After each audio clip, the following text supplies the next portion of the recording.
अस्सलाम वालेकुम नाज़रीन, आगाज़ इस्लाम से इस्लाम को जिन मुश्किलात का सामना करना पड़ा उनमें सबसे बड़ी मुश्किल कुफ़ार मक्का थी। हिजरत मदीना के बाद कुफ़ार मक्का के साथ जो पहला मारका लड़ा गया वो ग़ज़वा बदर के नाम से जाना जाता। ये लड़ाई बदर के मकाम पर।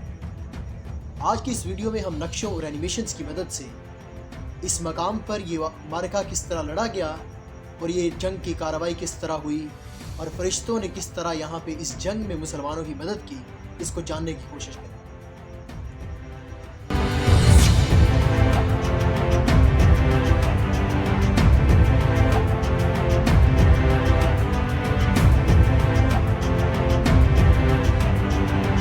नाज़रीन, मदीना मनव्वरा एक अहम तजारती रास्ते पर वाक़या था। ये वो रास्ते थे जहाँ से कुफ़ार मक्का अपने काफ़िले और तजारती सामान लेकर गुजरते थे और शाम और मुख्तलिफ इलाकों को बरामद करते थे। मुसलमानों ने इन मौक़ों का फ़ायदा उठाते हुए इन तमाम रास्तों पर कब्ज़ा करना शुरू कर दिया।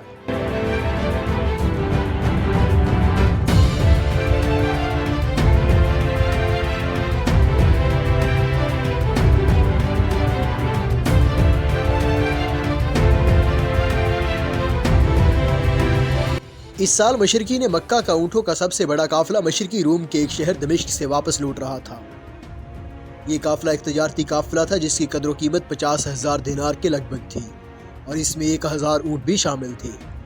काफ़िले की सरबराही अबू सुफियान के पास थी, जो उस वक्त मक्का का सबसे बड़ा सरदार था। उमर बिन अलास और उन जैसे 30 और आदमी भी इस काफ़िले का हिस्सा थे। कुरैश के मुशरिकीन जानते थे कि मुसलमान इस काफ़िले पर हमला करेंगे, क्योंकि उन्होंने मुसलमानों को हज करने से रोक दिया था और मक्का में मुसलमानों के घरों में लूटमार भी की थी। अबू सुफियान ने कासिद भेजा कि मुसलमान काफ़िले पर हमला करेंगे और वो चाहता था कि लोग उसकी मदद के लिए आए। जब ये खबर कुरैश के पास पहुंची तो कि मुसलमान काफ़िले पर हमला करने के लिए तैयार है, तो मुशरिकीन में दहशत और खौफ की लहर दौड़ गई। काफ़िले की हिफाजत के लिए अबू लहब के अलावा तो मक्का वालों ने 1,000 आदमियों, 1000 घोड़ों और 700 ऊँटों पर मुश्तमिल फौज को इकट्ठा किया और लड़ने की गर्ज से रवाना हो गए।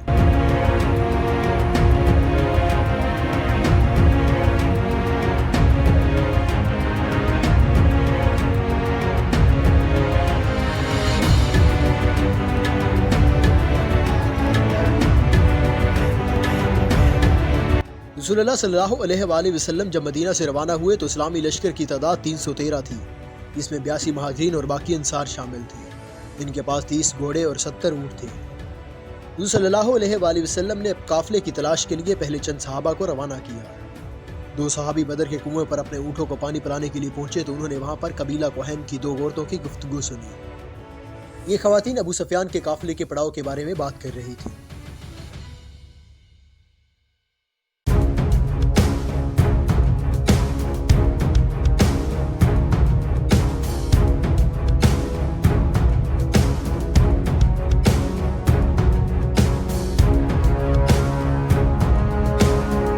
जब सहाबा ने यह सुना तो नबी अकरम सल्लल्लाहु अलैहि वसल्लम को खबर की और सारी सूरत हाल बताई। आप सल्लल्लाहु अलैहि वसल्लम ने फौज को बदर की तरफ जाने का हुक्म दिया।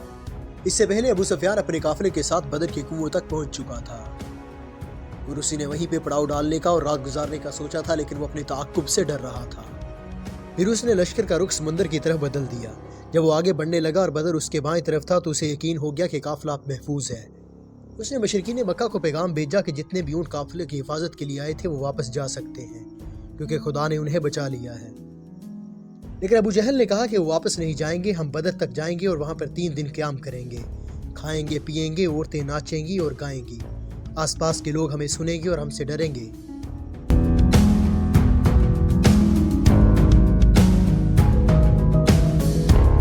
रसूल अकरम सल्लल्लाहु अलैहि वसल्लम ने महसूस किया कि अब उन्हें ज़िंदगी या मौत की जंग का सामना है, क्योंकि आप सल्लल्लाहु अलैहि वसल्लम कदम कदम सियासी गुफ्तगू फरमा रहे थे और अपने साथियों को जमा करके फरमाया कि क्या चीज़ ज़्यादा दुरुस्त है, काफ़िले का पीछा करना या लश्कर से लड़ना। मुहाजिरीन की तरफ से अबू बकर और उमर रज़ी अल्लाह ताला अन्हुम ने खिताब करना शुरू किया और कहा कि हम कुरैश की फ़ौज से लड़ने के लिए तैयार हैं। अंसार की तरफ से साद बिन मुआज़ रज़ी अल्लाह ताला अन्हु ने बात शुरू की और कहा कि या रसूलल्लाह सल्लल्लाहु अलैहि वसल्लम, हमने आप पर यकीन किया है, हमने गवाही दी है कि आप पर जो कुरान नाज़िल हुआ है वो अल्लाह की तरफ से है। अगर आप समुंदर में गोता लगाने का कहेंगे तो हम भी यही करेंगे, हमें से कोई भी वापस नहीं जाएगा। वफादारी और इस्तिग़फ़ार से भरे इन अल्फाज पर रसूलुल्लाह सल्लल्लाहु अलैहि वसल्लम के चेहरे पर मुस्कुराहट आ गई। आप सल्लल्लाहु अलैहि वसल्लम ने कहा, तो फिर अल्लाह की नेमत और खुशखबरी तुम्हारे लिए मुंतज़िर है। اللہ نے 2 گروہوں میں سے ایک کی دعا سن لی ہے۔ سچ تو یہ ہے کہ میں قریب قریب دیکھ رہا ہوں کہ کفار مکہ میدان میں کہاں کہاں گر رہے ہیں۔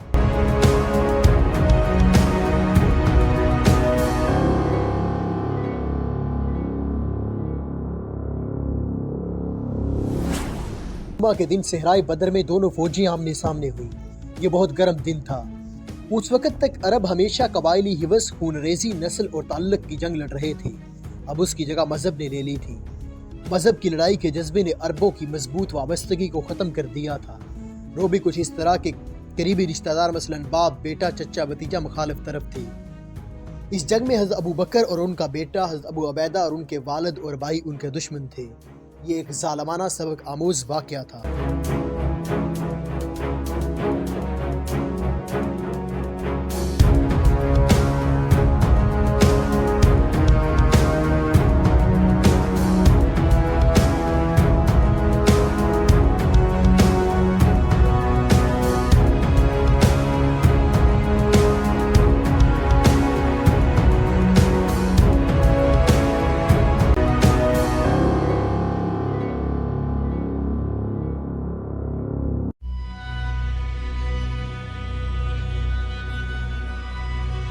قریش مکہ کی طرف سے 3 آدمی مباصرت کے لیے آگے بڑھے اور مسلمانوں کی طرف سے بھی 3 جانباز حضرت حمزہ رضی اللہ تعالیٰ عنہ، حضرت علی رضی اللہ تعالیٰ عنہ اور حضرت ابو عبیدہ بن الجراح رضی اللہ تعالیٰ عنہ آگے بڑھے۔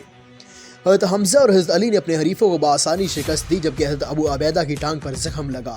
اس وقت تک مشرکین مکہ ابو جہل کے حکم سے حملہ کر چکے تھے۔ مسلمانوں کے لشکر میں جیسے ہی اللہ اکبر کی صدائیں بلند ہوئی تو مسلمانوں کا جذبہ اور بڑھ گیا۔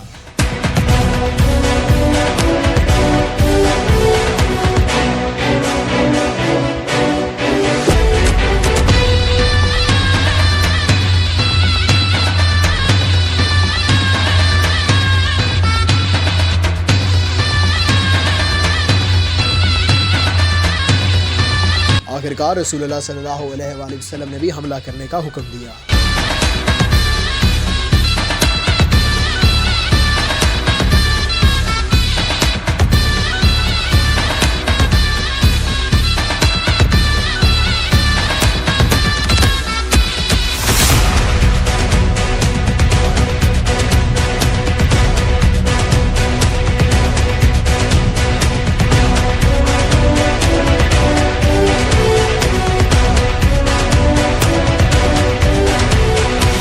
لڑائی پرتشدد طریقے سے شروع ہوئی اور ناگزیر ہوتی گئی۔ رسول اللہ صلی اللہ علیہ وآلہ وسلم صحابہ کے درمیان دوڑ رہے تھے کہ اللہ پہ بھروسہ کرو اور ان کی خوشی کو بڑھا رہے تھے، اور مسلسل یہ فرما رہے تھے کہ ان کی مجلس شکست کھا جائے گی، وہ پیٹھ پھیر لیں گے۔ آپ صلی اللہ علیہ وآلہ وسلم ان الفاظ کے بعد ابو بکر رضی اللہ تعالیٰ عنہ کی طرف متوجہ ہوئے، فرمایا کہ جبرائیل علیہ السلام اور ان کے فرشتے مدد کے لیے آئے ہیں۔ اللہ نے فرشتے اپنے اسلام کی مدد کے لیے بھیجے ہیں۔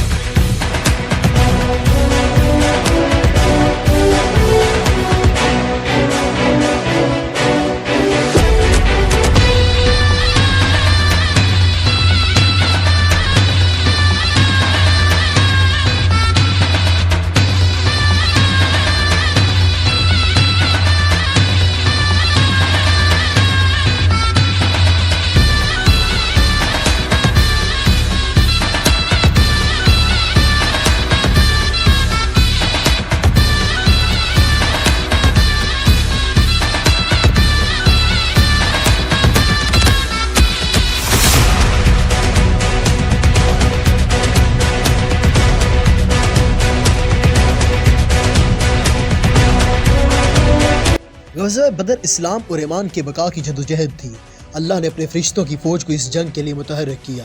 وہ صحابہ جو اس جنگ میں شامل ہوئے تھے وہ سب سے زیادہ نیک مسلمان ہونے کا اعزاز رکھتے تھے، اور جو فرشتے اس مقدس فریضہ میں شامل ہوئے انہیں دوسرے فرشتوں کے مقابلے میں عظمت حاصل ہوئی۔ اس دن لشکر اسلام کے 14 لوگ شہید ہوئے اور کفار کے 70 لوگ ابو جہل سمیت مارے گئے۔ یہ جنگ مدینہ میں قائم ہونے والی ریاستی اسلام کی پہلی بڑی فتح تھی۔ مکہ کی مشرک فوج کو لشکری اسلام کے مقابلے میں شکست کی خبر چاروں طرف عرب میں پھیل گئی۔ اسلام قبول کرنے کے خواہش مندوں کی تعداد میں اضافہ ہونے لگا۔ بدر اور دمشق کی تجارتی سڑکوں کے کنووں کا نظام مسلمانوں کے حوالے کر دیا گیا۔